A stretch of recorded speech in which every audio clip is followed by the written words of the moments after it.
ba shagetse badiri ba leng maloko a mokgatlho wa NUMSA kwa maphateng a bofofane le a dibese ba bega ba ise ba fitlhele madi a bona a nakwana a go thusa badiri ba ba gatelegileng ka nako ya mogare wa COVID-19 kapa madi a COVID-19 TERS go tloga ka kgwedi ya Diphalane.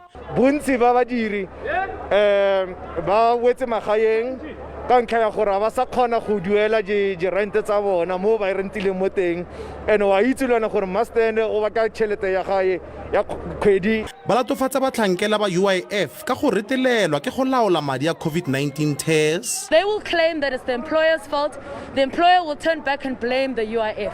That is completely unacceptable. This is not a grant. This is not a loan. This is money that belongs to workers. They have contributed to this fund. It is owed to them. Go setse go dirisitswe madi a boleng ba diranta di le dibilione di le 17.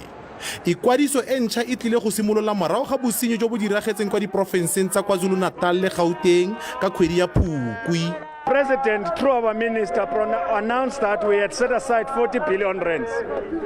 But the reality that the COVID-19 became longer than any one of us expected.